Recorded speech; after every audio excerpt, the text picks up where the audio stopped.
Good morning everyone, welcome to news scan. ఈరోజు ప్రధాన వార్తా దినపత్రికల్లోని హెడ్లైన్స్ చూద్దాం. వాటిలో వాస్తవాలు అవాస్తవాల గురించి కూడా మనం మాట్లాడుకునే ప్రయత్నం చేద్దాం. ముందుగా ఈనాడు దినపత్రికలోని హెడ్లైన్స్ చూస్తే ఇక్కడ 2434 కోట్లు మూలుగుతున్నాయి. రాష్ట్రంలో మనుగడలో లేని బ్యాంకు ఖాతాలు కోటికి పైనే. వాటిలో భారీగా పేరుకుపోయిన నగదు నిల్వలు ఖాతాదారులకు అందించేందుకు ఆర్బీఐ కసరత్తు అనే వార్తని చూస్తూ ఉన్నాము. సో రాష్ట్రంలో మనుగడలో లేని ఖాతాల్లో చాలా అమౌంట్ భారీగా పేరుకుపోయింది. సో ఖాతాదారులకు అందించే విధంగా ఆర్బీఐ కసరత్తు ప్రారంభించబోతున్నట్లుగా ఈ వార్తలో చూస్తున్నాం. ఇంకా క్రైస్తవుల భద్రత గౌరవానికి భంగం కలగనివ్వం. అందరి కోసం పనిచేసే ప్రభుత్వం మాది. 24వ తేదీ సాయంత్రంలోగా పాస్టర్ల పెండింగ్ వేతనాలు జమ. ఇందుకోసం 51 కోట్లు. అసంపూర్తిగా ఉన్న క్రిస్టియన్ భవన్ నిర్మాణం పూర్తి చేస్తాం. సెమీ క్రిస్మస్ వేడుకల్లో ముఖ్యమంత్రి చంద్రబాబు అనే వార్తను చూస్తూ ఉన్నాము. సెమీ క్రిస్మస్ వేడుకల్లో ఇక్కడ ముఖ్యమంత్రి చంద్రబాబు నాయుడు గారు పాల్గొనడం, అలాగే ఏదైతే మరి పాస్టర్ల పెండింగ్ వేతనాలు ఉన్నాయో అవి 24వ తేదీ సాయంత్రానికల్లా కూడా జమ చేసే విధంగా చర్యలు చేపడతామని కూడా మరి ఆ సెమీ క్రిస్మస్ వేడుకల్లో పాల్గొన్న ముఖ్యమంత్రి చంద్రబాబు నాయుడు గారు పాస్టర్లకి ఒక హామీ ఇచ్చినట్లుగా కూడా ఈ వార్తలో తెలుస్తుంది. అలాగే ఇక్కడ మనం చూసుకోవచ్చు, అమరావతిలో ఆధునిక సాంస్కృతిక కేంద్రం నేడు సీఎం క్వాంటమ్ టాక్ అనే వార్తను చూస్తున్నాం. అలాగే ఇక్కడ భయం వద్దు, మళ్ళీ ఆ పాలన రాదు. నా గొంతులో ప్రాణం ఉండగా రాష్ట్ర సమగ్రతను దెబ్బతీయనివ్వను. ప్రజాస్వామ్య వ్యవస్థ బలోపేతమయ్యే వరకు కూటమి. ఆ పాలనకు మన పాలనకు తేడా ఉండాలి. రాష్ట్రంలో శాంతి భద్రతలు ముఖ్యం. భయపడకుండా అధికారులు చర్యలు తీసుకోవాలి. ఉప ముఖ్యమంత్రి పవన్ కళ్యాణ్ అనే వార్తను మనం చూస్తూ ఉన్నాము. మళ్ళీ ఆ పాలన రాదు, భయపడాల్సిన అవసరం లేదు. అలాగే కూటమి ఎక్కడి వరకు కలిసి ఉంటుంది, ఏమి సాధించేంత వరకు కలిసి ఉంటుంది, ఇక ప్రజాస్వామ్య వ్యవస్థ బలోపేతం అయ్యేంత వరకు కూడా కూటమి కలిసే ముందుకు వెళుతుంది అనే విధంగా కూడా ఇక్కడ డిప్యూటీ సీఎం పవన్ కళ్యాణ్ మాట్లాడుతున్నట్లుగా ఈ వార్తలో మనం చూస్తూ ఉన్నాము.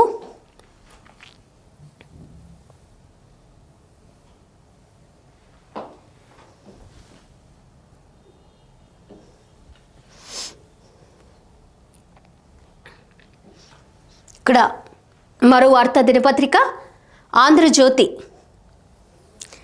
బెదిరింపులు మానండి, లేదంటే ఏం చేయాలో తెలుసు. వైసీపీ నేతలకు పవన్ హెచ్చరిక. రౌడీలకు సపోర్ట్ చేసేది పార్టీయే కాదు, చంపేస్తాం, మేమేంటో చూపిస్తామని ఒక మాజీ సీఎం బెదిరిస్తున్నారు. ఇక ఆ విధంగా బెదిరింపులు మానండి అనే విధంగా ఇక్కడ ఉప ముఖ్యమంత్రి పవన్ కళ్యాణ్ గారు మాట్లాడుతూ ఉన్నారు. బెదిరింపులు మానండి అనే మాట్లాడడం అంటే వాళ్ళని ఏదో బతిమలాడుతున్నట్టు, బుజ్జగిస్తున్నట్లు అనిపిస్తూ ఉంది. చర్యలు తీసుకోవాలి. ఏదైతే తప్పు చేస్తూ ఉన్నారో, అల్లర్లు చేస్తూ ఉన్నారో, వార్నింగ్లు ఇస్తూ ఉన్నారో వాళ్ళకి ఒక తగిన చర్యలు తీసుకుంటే మళ్ళీ అలాంటి క్రియలు జరగకుండా వారిలో ఒక భయం అనేది నెలకొల్పే విధంగా చర్యలు తీసుకోవాలి. పోలీసులు ఏ విధంగా అంటే ఫస్ట్ నుంచి కూడా, మొదటి రోజు నుంచి కూడా పోలీసులు అలా ప్లకార్డులు పెట్టుకోవడమో, బెదిరింపులు చేయడమో, అల్లర్లు చేయడమో, రప్పా రప్పా అంటూ భయాందోళనకు గురి చేయడం, అలాంటి క్రియలు చేస్తున్న వాళ్ళని వెంటనే చర్యలు తీసుకొని వాళ్ళని శిక్షించే విధంగా పనిచేస్తూ ఉంటే అధికారులు, ఆ విధంగా వాళ్ళు భయం వస్తుంది. కానీ బెదిరింపులు మానండి అనేదో బతిమలుతున్నట్టు, బుజ్జగించుతున్నట్లుగా ఇక్కడ ఈ మాట అయితే అనిపిస్తుంది. సో అలా కాకుండా కొంచెం చర్యలు తీసుకుంటే బాగుంటుందనే విధంగా మనం చూడొచ్చు. ఇక తాట తీస్తున్నారు. నేరస్తులపై పోలీసుల ఉక్కుపాదం. శాంతి భద్రతల విషయంలో కఠిన వైఖరి. రేపిస్టులకు తమ మార్క్ ట్రీట్మెంట్ ఫిర్యాదు అందిన వెంటనే కటకటాల్లోకి. రౌడీలు డాన్లపై పీడీ యాక్ట్. నిందితులను రోడ్లపై నడిపిస్తూ జైలుకు. గంజాయి బ్యాచ్పై కొరడ. ఎవరు చట్టాలు ఉల్లంఘించినా కేసులు. చంద్రబాబు పవన్ హెచ్చరికలతో చర్యలు. ఇక్కడ పోలీసులు తాట తీస్తున్నారు, నేరస్తుల్ని ఉక్కుపాదం మోపుతున్నారు అని చెప్తూ ఉన్నారు. సో మరి నిన్న మనం చూసుకోవచ్చు, వైసీపీ అధినేత జగన్మోహన్ రెడ్డి గారి పుట్టినరోజు వేడుకల్లో మరి అల్లరి మూకలు రప్ప రప్ప అంటూ, అలాగే ఎక్కడికక్కడ రక్తాభిషేకాలు, ఆయన బ్యానర్కి రక్తాభిషేకాలు చేస్తూ కొన్ని జిల్లాల్లో నడి రోడ్డు మీద కొడవళ్లతో, వేట కొడవళ్లతో వాటిని బలి చేసి ఆ రక్తంతో ప్లకార్డులు, అలాగే బ్యానర్ల మీద రక్తాభిషేకం చేయడం. మరి ఇవన్నీ ఏంటి?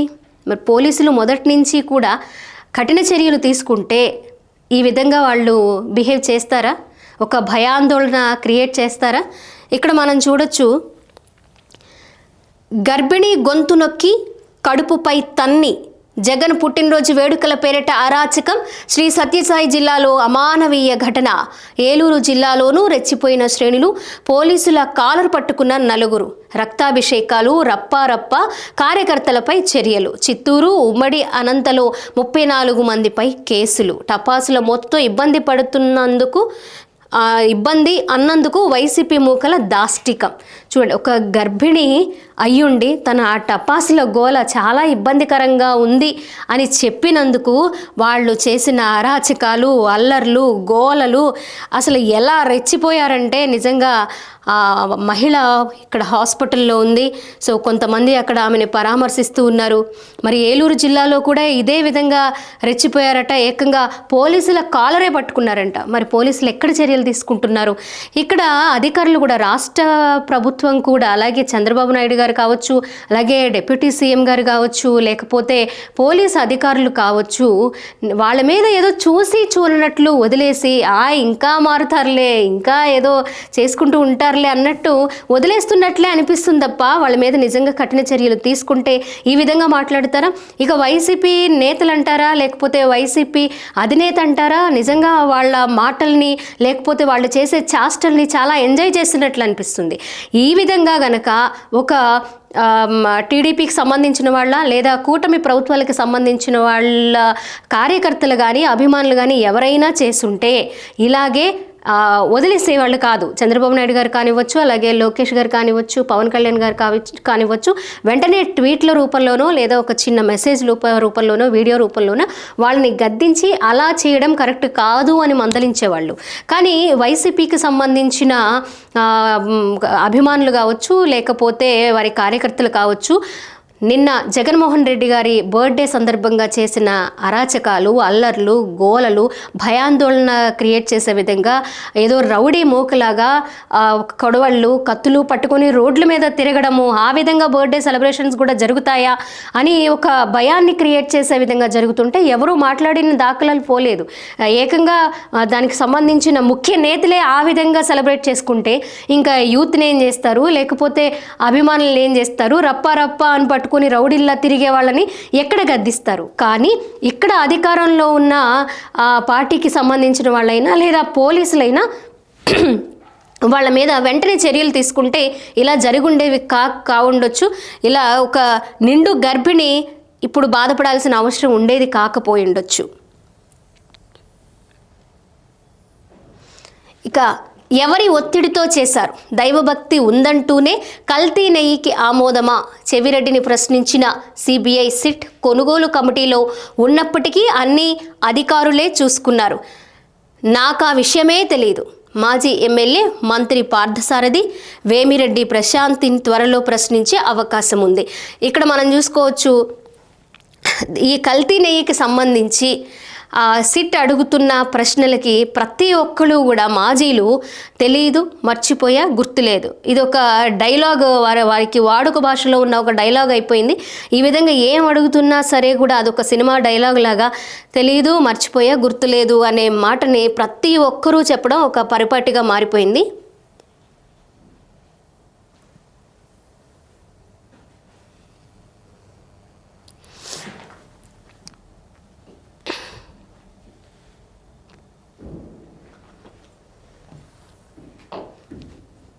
ఆంధ్రప్రభ బెల్ట్ తీయండి, అనధికార మద్యం విక్రయ కేంద్రాలపై ఉక్కుపాదం మోపాలి, అనుమతి లేని షాపుల కట్టడిపై ఫోకస్ పెట్టండి, హర్యానా సబ్లీజ్ విధానాన్ని అధ్యయనం చేయండి, బాటిల్ తిరిగిస్తే నగదు చెల్లింపు విధానంపై పరిశీలన, మద్యం విధానం కేవలం ఆదాయ వనరుగా చూడొద్దు, ఆరోగ్యకరమైన వృద్ధి సాధించాలి, లాటరీ విధానం, రిటైలర్ మార్జిన్ పెంపుపై పునర్పరిశీలన, ప్రతి మద్యం బాటిల్ పైన ప్రత్యేక గుర్తింపు నెంబర్ 4.56% పెరిగిన మద్యం విక్రయాలు, ఎక్సైజ్ శాఖపై సమీక్షలు, అధికారులకు సీఎం చంద్రబాబు దిశానిర్దేశం అనే వార్తను చూస్తూ ఉన్నాము.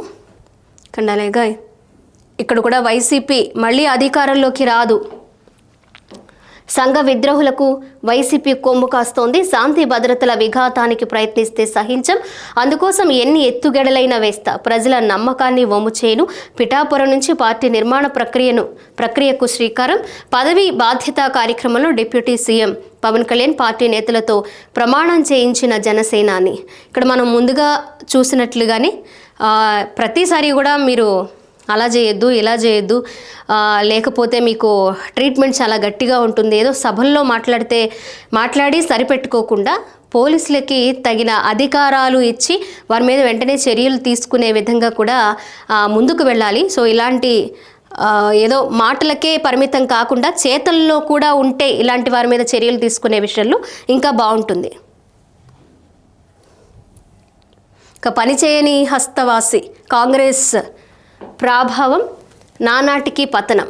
పేరుకే ఖర్గే, నిర్ణయాలన్నీ రాహుల్వే. పార్టీపై తగ్గని కుటుంబ పెత్తనం, సంస్థాగతంగా వ్యవహారాలన్నీ ఆ ముగ్గురు చుట్టూనే. నామమాత్రంగా మారిన కమిటీలు, జూనియర్లకు హామీలు, సీనియర్లకు పదవులు. పుట్టి మునుగుతున్న పార్టీ రాజస్థాన్, కర్ణాటక, ఛత్తీస్గఢ్, మధ్యప్రదేశ్, హర్యానాలో సేమ్ సీన్. విధానపరమైన నిర్ణయాల్లోనూ ఫెయిల్. రాహుల్ వ్యవహార శైలిపై సొంత పార్టీ నేతల్లో అసంతృప్తి. ఇక్కడ మనం చూసుకోవచ్చు, కాంగ్రెస్ పార్టీ పుంజుకుంటుంది అని అనుకునే అవకాశమే లేదు. సొంత పార్టీ నేతల్లోనే మరి రాహుల్ వ్యవహార శైలిపై కాస్త వ్యతిరేకత వ్యక్తమవుతుంది. ఆయనే నిర్ణయాలు తీసుకుంటున్నారు. ఆ నిర్ణయాలు పార్టీలో ఉన్న వాళ్ళకి ఎవరికి సీనియర్లకు కూడా నచ్చట్లేదు అనే విధంగా ఇక్కడ కనిపిస్తూ ఉంది. మరి చూద్దాం కేంద్రంలో మళ్ళీ ఎవరు అధికారాన్ని చేపడతారు అనేది ఇంకొన్ని సంవత్సరాలు ఓపిక పడితే తెలిసే అవకాశాలు ఉన్నాయి.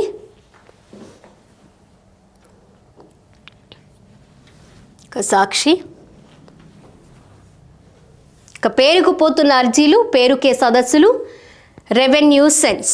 ఫిర్యాదులపై ఏమాత్రం స్పందించని చంద్రబాబు సర్కార్. ప్రతి సోమవారం పీజీఆర్ఎస్లో 80% రెవెన్యూ సమస్యలే. ఇక ఈ సమస్యలకి ప్రధాన కారణం ఒక ఎగ్జాంపుల్ని నేను చెప్పదలుచుకున్నా. నిన్న పులివెందుల్లో దివంగత వైఎస్ వివేకానందరెడ్డి భార్య ఆస్తుల్ని వేరే వాళ్ళ పేరు మీదకి ఎక్కించేశారు. సో ఒక మాజీ ముఖ్యమంత్రి సొంత నియోజకవర్గంలో ఆయన తమ్ముడి భార్య పేరు మీద ఉన్న ఆస్తుల్ని వేరే వాళ్ళ పేరు మీదకి ఎక్కించేశారు అంటే ఈ సమస్య ఏ మాత్రం ఉందో, దీనికి సంబంధించిన అక్రమాలు ఏ విధంగా ఉన్నాయో మనకు కనిపిస్తూ ఉంది. సో అది కాకుండా అప్పుడు వైసీపీ ప్రభుత్వంలో ఉన్నప్పుడు ఆయనకి ఇష్టం లేని వారు, అలాగే రాజకీయ ప్రత్యర్థుల భూముల్ని ఈ విధంగా అమ్మడానికి కానీ కొనడానికి కానీ నిషేధ జాబితాలోకి పంపించేసి, అంటే అవి అమ్మకానికి కానీ కొనుగోలుకు కానీ లేకుండా ఉండే విధంగా 22A కింద మార్చేసి వాళ్ళని ఇబ్బంది పెట్టే విధంగా అస్తవ్యస్తంగా వాటిని తయారు చేసిన ఘనత వైసీపీ పార్టీది. ఇప్పుడు అదే కదా మళ్ళీ ప్రభుత్వం వస్తే గనక, వైసీపీ ప్రభుత్వం వస్తే గనక ల్యాండ్ టైటిలింగ్ తీసుకొస్తాను అని ప్రజల్ని ఒక భయాందోళనకు గురి చేసింది. అప్పుడు ఆ విధ్వంసాలు ఇప్పటికీ కొనసాగుతూ ఉన్నాయి. అవి మర్చిపోయి ఇప్పుడు మళ్ళీ వీరు రెవెన్యూ సెన్స్లో ఫిర్యాదులపై ఏమాత్రం స్పందించని చంద్రబాబు సర్కార్ అని మెయిన్ వార్త ప్రచురించడం ఒకసారి మనం అర్థం చేసుకోవాలి. సో మరి సొంత నియోజకవర్గంలోనే ఇలాంటి భూముల్ని మాయ చేసి, అలాగే ఆయనకు సంబంధించిన నియోజకవర్గంలోనే రెవెన్యూకి సంబంధించిన సమస్యలు ఒక దారికి రాలేదు అంటే ఇక రాష్ట్ర వ్యాప్తంగా ఎన్ని సమస్యలు ఉన్నాయి, రాష్ట్ర వ్యాప్తంగా ఏ విధంగా పరిస్థితి ఉందో ఒకసారి అర్థం చేసుకోవచ్చు. దీని మీదే ఎన్నోసార్లు ముఖ్యమంత్రి చంద్రబాబు నాయుడు గారు సమీక్షలు నిర్వహించడం, కలెక్టర్ల దగ్గర నుంచి కూడా వాటిని క్లియర్ చేయాలి అనే విధంగా దిశానిర్దేశం చేయడం కూడా చూసాం. అలాగే ఈనాడు పేపర్లో దీనికి సంబంధించి 3 సార్లు పైగా వార్తలు ప్రచురించడం కూడా చూసాం.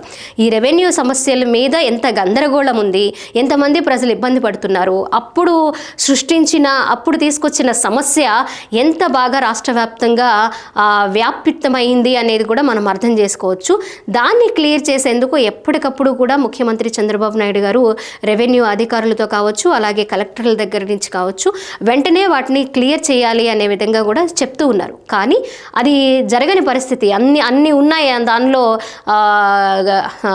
ఏమంటారు, గజిబిజిలు గందరగోళాలు ఆ స్థాయిలో ఉన్నాయి. ఇంకా ఆయన సొంత నియోజకవర్గంలోని ఆయన బాబాయ్ జగన్మోహన్ రెడ్డి గారి బాబాయ్, అలాగే పిన్ని పేరు మీద ఉన్న ఆస్తుల్నే మాయం చేసే అంత దారుణంగా ఈ రెవెన్యూ శాఖలో సమస్యలు, ఆ న్యూసెన్స్ ఉందనేది ఒకసారి అర్థం చేసుకోవాలి.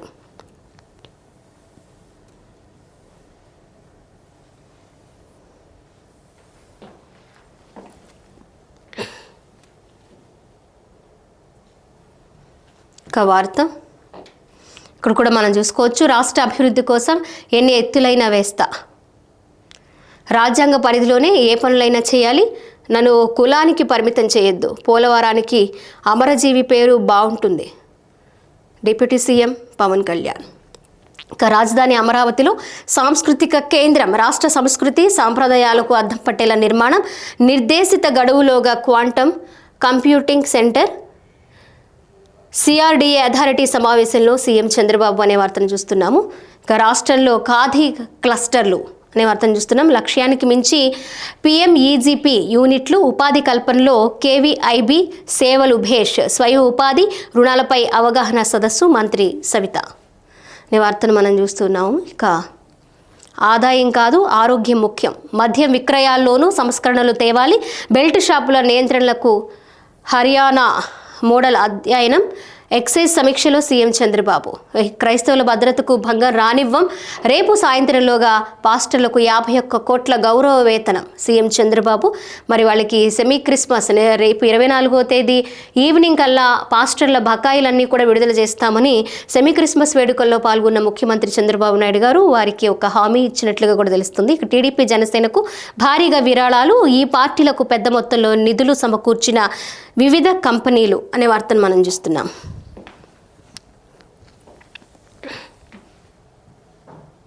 ప్రజాశక్తి,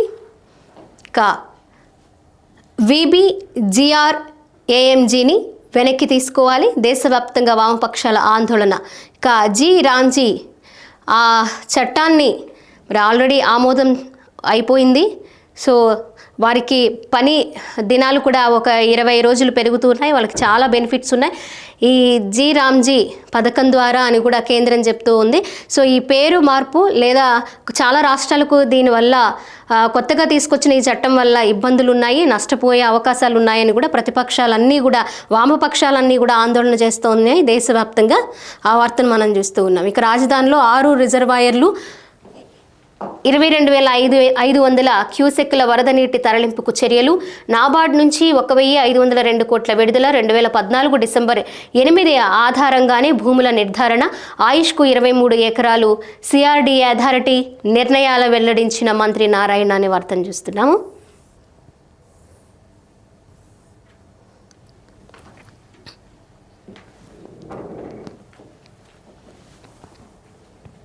విశాలాంధ్ర ఉపాధి చట్ట సవరణపై ఆగ్రహ జ్వాల. మనం ఇంతకుముందు మాట్లాడుకున్నట్లుగానే ఏదైతే కొత్త చట్టం జీ రామ్జీ పేరుపై నిరసన వెల్లువ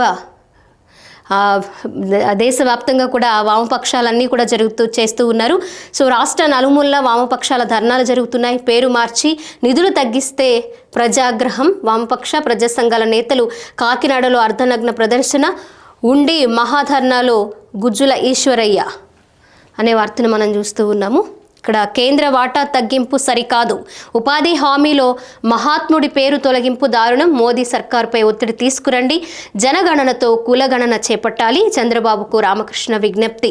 సో ఈ పథకం జీ రామ్జీ చట్టం కరెక్ట్ కాదు, అలాగే ఉపాధి హామీలో మహాత్ముడి పేరు మార్చడం కూడా చాలా దారుణం, మీరు ఒత్తిడి తీసుకురావాలి అనే విధంగా కూడా ఇక్కడ రామకృష్ణ విజ్ఞప్తి చేస్తున్నట్లుగా చంద్రబాబు నాయుడు గారికి ఈ పిక్చర్లో కనిపిస్తూ ఉంది. ఇక ఇక్కడ మరొక వార్త, ఉన్నత విద్య గందరగోళం, ఫీజు రియంబర్స్మెంట్ జాప్యం, అమలు కాని పాలకుల హామీలు, ఆంధ్ర వర్సిటీ డిస్టెన్స్ ఎడ్యుకేషన్ విద్య ప్రశ్నార్థకం, ఆందోళనలో విద్యార్థులు తల్లిదండ్రులు అనే వార్తను మనం చూస్తూ ఉన్నాము. సో బకాయిలున్న ఫీజు రియంబర్స్మెంట్ కూడా అవ్వాలి, ఆ జాప్యం తీసివేసి వారికి వెంటనే రిలీజ్ చేయాలి అనే విధంగా కూడా వీళ్ళు ఒక నిరసన వ్యక్తం చేస్తూ ఉన్నారు. అలాగే హామీలు అమలు చేయండి లేదా విద్యార్థులు అలాగే విద్యార్థుల తల్లిదండ్రులు కూడా ఇబ్బందులు పడుతున్నారు, టెన్షన్ పడుతున్నారు, ఆందోళనలో ఉన్నారు అనే విధంగా కూడా ఈ వార్తలో మనం చూస్తూ ఉన్నాం. అండ్ అలాగే అమరావతిలో కల్చరల్ సెంటర్ నిర్ణీత గడువులోగా క్వాంటమ్ కంప్యూటింగ్ పూర్తి చంద్రబాబు. ఇక అమరావతిలో ఒక కల్చరల్ సెంటర్ కూడా ఏర్పాటు కాబోతోంది.